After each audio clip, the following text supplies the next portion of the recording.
Okay, so here we have the path for Amanat. It's another song where we're activating a lot while we're strumming.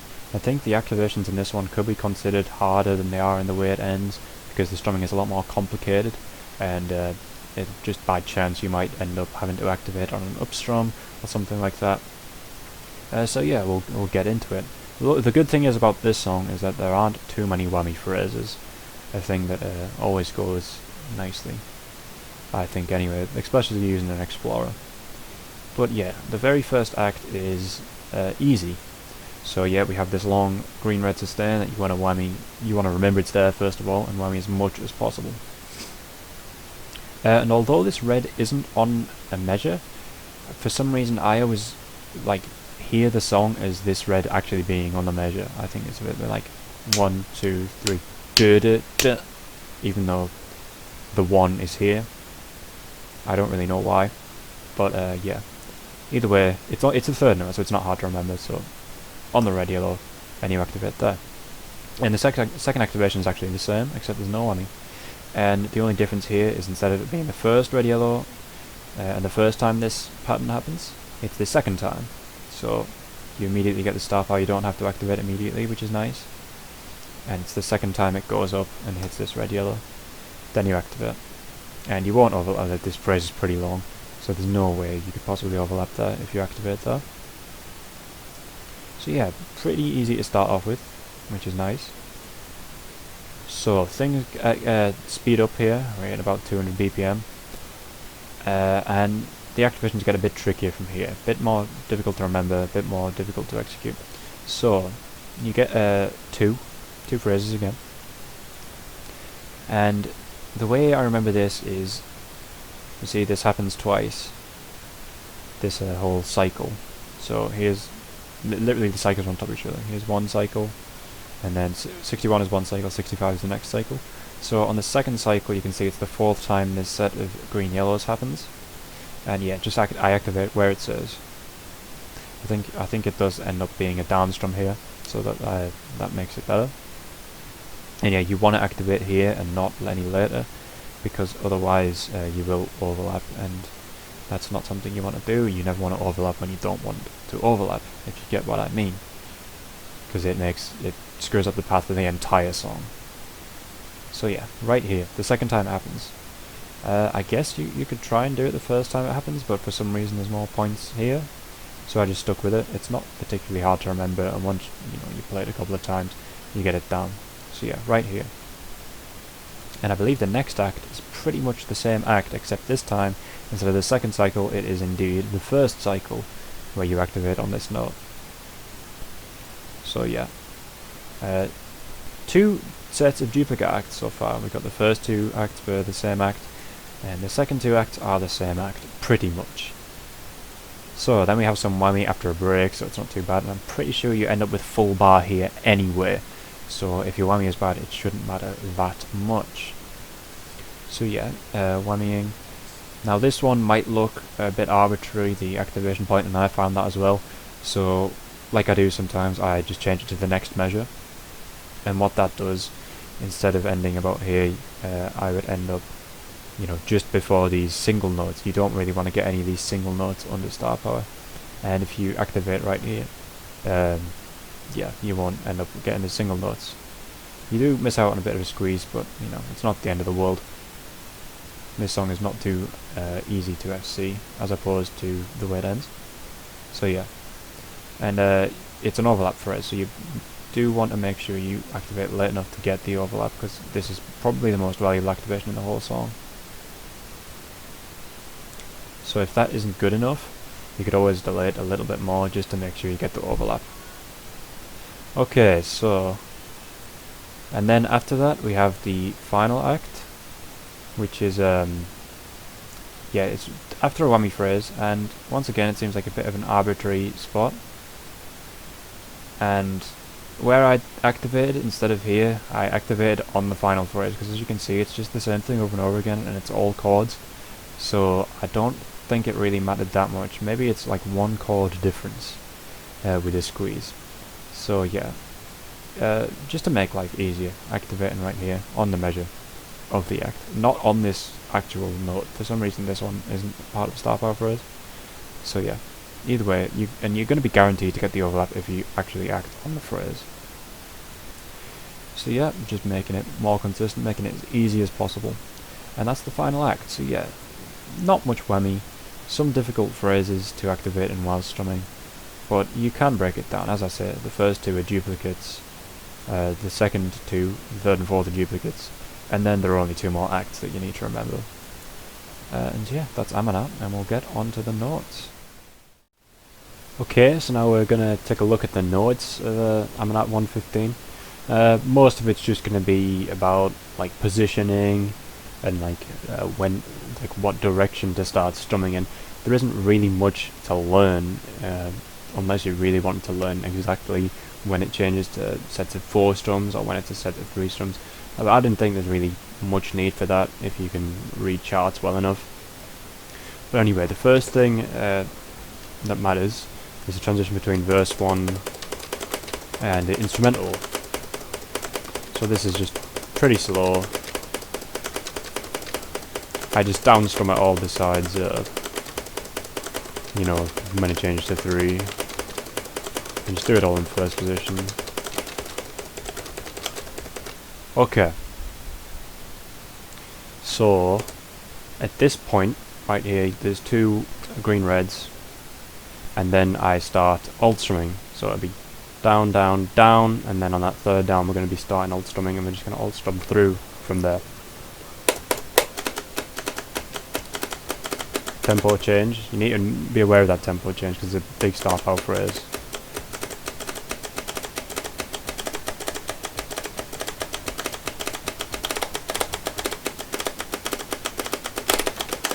And so you see that one set of 4 strums will reset your strumming to be like you're starting on up strums on the measures, but it immediately gets changed back with this second set of 4 here. And then you'll be on track, you'll have your down strums at the start of the measures. And that's how you get your strum orientation correct for this for the main part.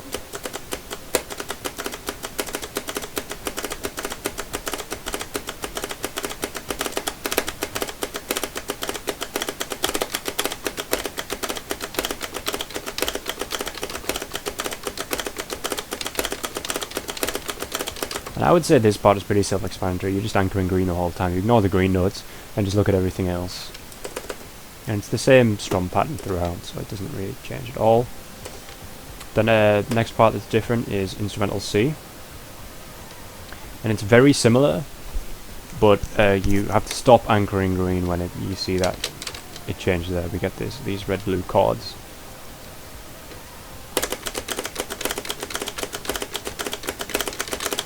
And the way I do that little bit, just to make it easier, instead of changing to second position for those red blues, what I do, I stay in first position and then slide up to second position only for the last yellow orange. So it's first position almost entirely except for that last note of this cycle.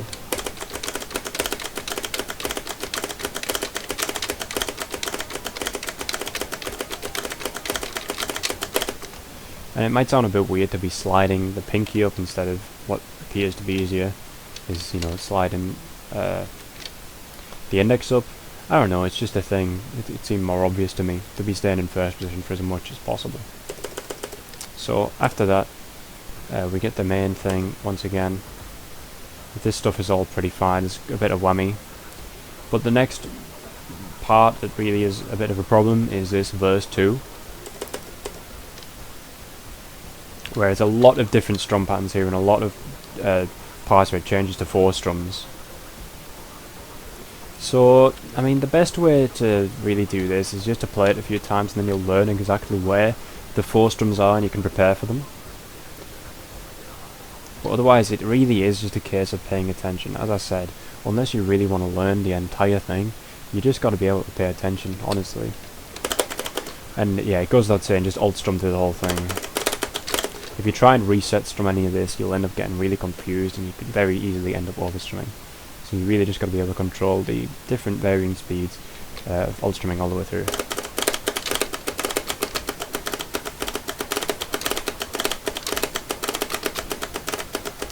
Missed that for some reason, but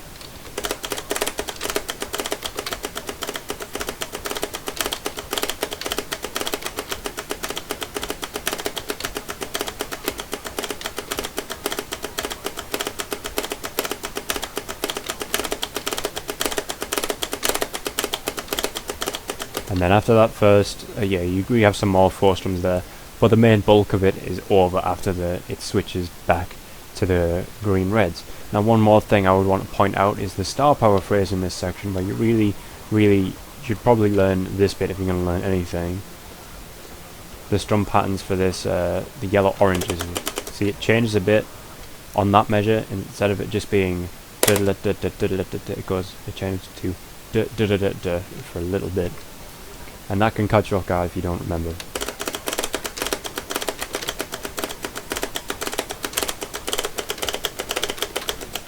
I don't know why I'm missing that note. Okay, so we're just going to set here. So 4 times, and then it goes back. So randomly for one measure it goes to but then it goes back.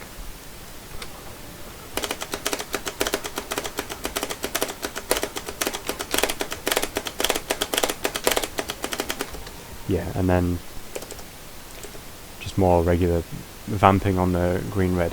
And the last real thing that's of any note is the very end of instrumental F, the only real fretting in this song.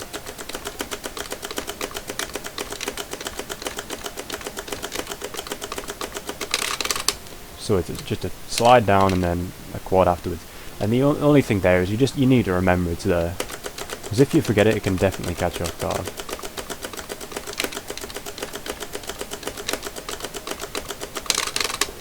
And after that, it's just the same riff we saw earlier on.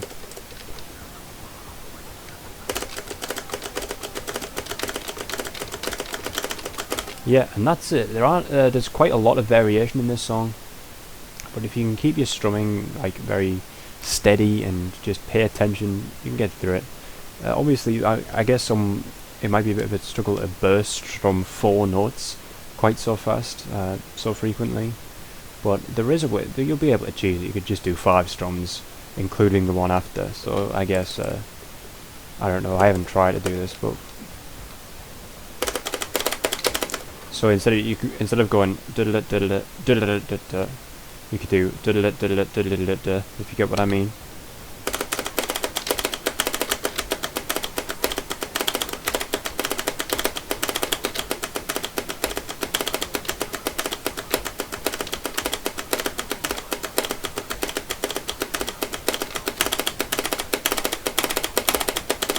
So hopefully you could hear the difference there. And you saw that the very last notes of the 4 strums is coming a bit later. That's one thing you could do, but I didn't do that. I was comfortable enough just doing them as bursts. But that is one thing you could do, and it felt pretty naturally there as well. But yeah, that's the notes there, and we'll just get on to a run of it.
Okay, so that's Amanat 115.